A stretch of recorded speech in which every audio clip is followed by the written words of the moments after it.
né? André, Não, outra dúvida que perfeito. estão Não, é perguntando que... aqui para a gente é com relação a onde eu vou colocar o balão e aonde eu vou tirar o balão, tá certo? E já emendando, depois seria legal, mostrar o tempo que esse balão vai ficar e qual balão que vai ser usado. Se é aquele para 6 meses, se é por um ano, para tirar a dúvida do pessoal. Tá. Habitualmente, a colocação é feita dentro da clínica. A gente consegue colocar dentro da clínica sem grandes problemas, um procedimento de 20 minutos, meia hora no máximo, tá? Até bem menos que isso. A retirada habitualmente eu faço dentro de um centro cirúrgico. Por quê? Por causa de intubação orotraqueal. Ganhar o que a gente chama de reservar a via aérea do paciente. Invariavelmente, quando você fica com um balão, na hora de retirar, tem resíduos alimentares que ficam grudados nele. A hora que você vai tracionar, se você murcha esse balão, você tira todo o conteúdo dele. A hora que você vai tracionar ele de volta para trazer, para expor ele pela cavidade oral, você pode trazer resíduos alimentares. E esse resíduo, durante a passagem, desde a laringe até a cavidade oral, podem cair na traqueia. Então a gente prefere trabalhar com a intubação e tirar o balão de uma maneira segura. Dá para fazer sem? Dá. Tem muitos colegas que trabalham sem. O grande lance é o seguinte, você fazer a endoscopia e olhar, tá tudo limpo? Então eu não vou intubar.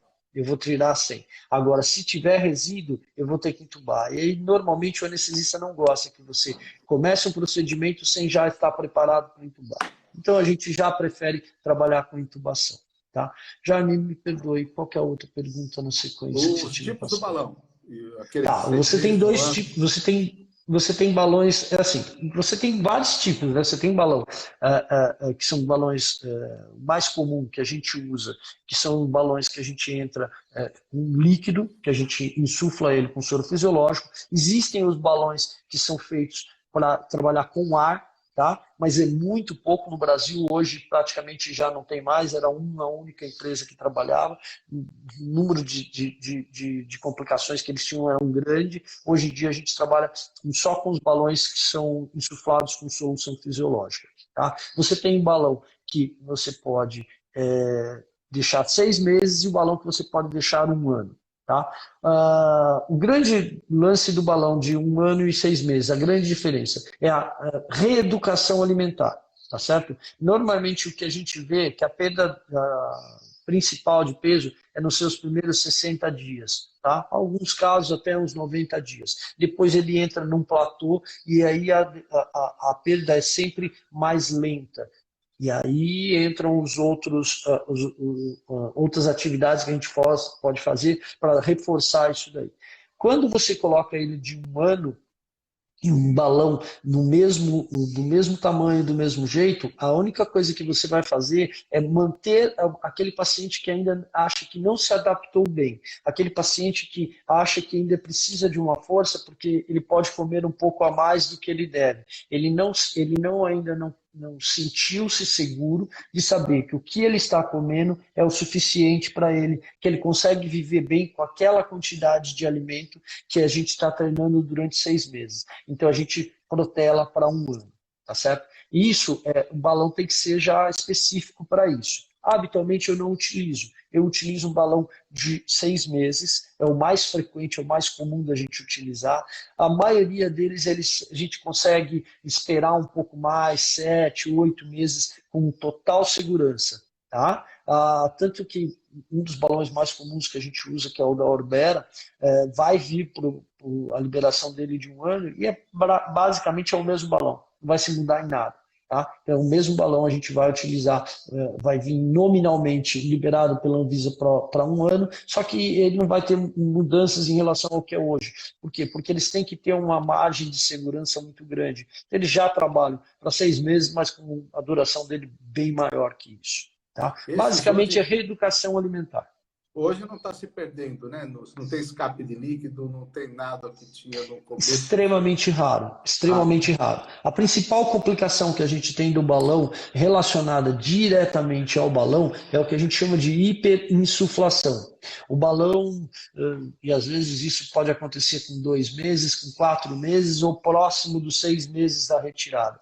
O balão cria um fungo que vários estudos já tentaram isolar e a gente não consegue, não consegue definir o motivo que acontece isso, e ele começa a criar gás. Então o paciente está super bem, está tudo tranquilo, evoluindo super bem, ele liga: doutor, estou com muita dor, doutor, estou vomitando, não consigo comer mais nada, mudou a forma como ele estava. Tá? Você vai e faz um raio-x, um nível, o balão, você consegue, você consegue fazer controle dele pelo raio-x, e aí a hora que você vai ver, ele tem um nível demonstrando que ele está cheio de ar. Não é a verdade, não é ar, é um gás provocado pelo fungo. E aí você tem que retirar esse balão. Essa é a principal complicação que a gente tem inerente do balão. Algo em torno de 2 a 3% dos casos que acontecem.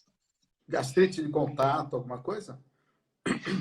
Normalmente, pelo uso do inibidor de bomba, a gente consegue controlar muito bem. O índice de úlceras nesses balões que a gente usa são muito baixos. Existe um balão que é um balão reajustável, que a gente chama, que é o balão da Spatz, onde ele tem um rabicho, onde eu posso ir aumentando o volume dele de uma maneira mais gradual. Então, a aceitação do paciente é um pouco melhor. Ele tem menos náusea, menos vômito nos primeiros meses, quando a gente implanta, e a gente vai progredindo essa insuflação. Esse rabicho que a gente utiliza para poder injetar o líquido dentro dele para aumentar ou diminuir, tem uma incidência de úlcera um pouco maior. Não é nada exorbitante, mas é um paciente que você tem que estar um pouco mais próximo dele, porque começou a ter dor 1, 2 dias, no terceiro dia é igual a endoscopia, que ele pode ter uma úlcera.